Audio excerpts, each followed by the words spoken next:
lovely kids, let's read the English moral story with Marathi meanings. The grasshopper and an ant.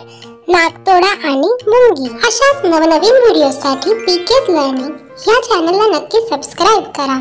We suggest easy solutions for better learning. This is Mr. Grasshopper. हा आहे नाकतोडा. This is an ant. ही आहे मुंगी. यांची गोष्ट ऐकूया. Once a grasshopper was taking rest with fun. एकदा एक नाकतोडा मजेत विश्रांती घेत होता. After some time he saw an ant carrying food to her ant hill. काही वेळाने त्याला मुंगी तिच्या घरी अन्न घेऊन जाताना दिसली. The food was very heavy for the ant. The ant was working very hard, so she looked so tired. मुंगीसाठी ते अन्न खूप जड होते. मुंगी खूप कठीण काम करत होती, म्हणून ती खूप थकल्यासारखी दिसत होती. The grasshopper asked him, "Dear ant, why are you carrying so much food? Come and take rest with me." नाकतोडाने विचारले, "प्रिय मुंगी, तू का इतके अन्न घेऊन जात आहेस? ये आणि माझ्यासोबत विश्रांती घे." The ant replied, "Thank you, Mr. Grasshopper, but I need the food for winter. I am storing the food."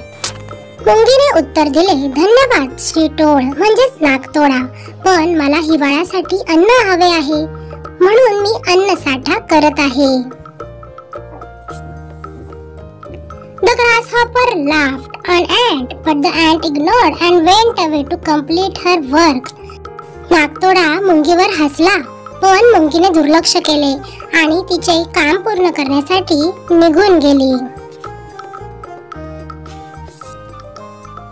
Few months later it was winter. Now the leaves started to fall. काही महिन्यांनी हिवाळा होता आणि आता झाडाची पानेही पडू लागली होती.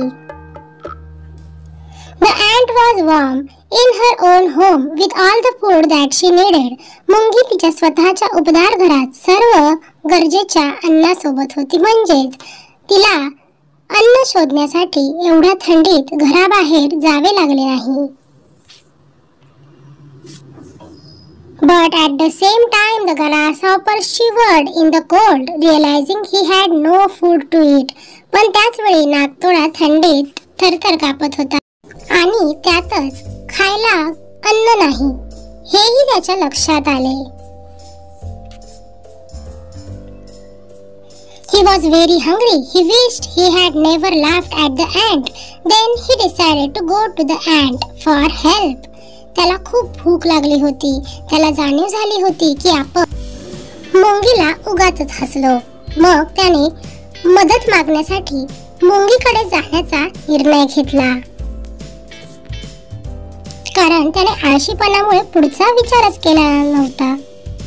The grasshopper went to the ant and requested for some food. नाकतोडा मुंगीकडे गेला आणि काही खायला देण्याची विनंती केली. The ant replied, "When I was busy preparing for winter, you laughed at me. Sorry, but I have enough food for my family only. But this very little to share." मुंगीने लगेच उत्तर दिले, "जेव्हा आम्ही हिवाळ्याच्या तयारीत व्यस्त होते, तू माझ्यावर हसलास.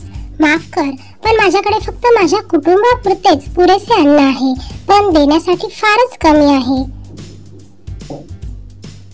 After this incident, Mr. Grasshopper realized his mistake, decided to work hard and not to be lazy again.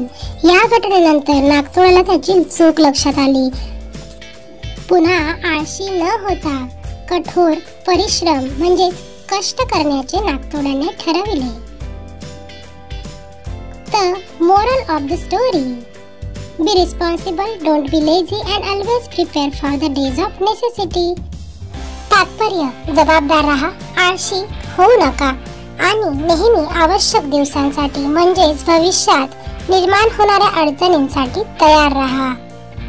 Thanks for watching. ही गोष्ट जर तुम्हाला आवडली असेल तर नक्की लाईक करा, शेअर करा आणि अशाच नवनवीन आणि उपयुक्त व्हिडिओसाठी चॅनलला नक्की सबस्क्राइब करा.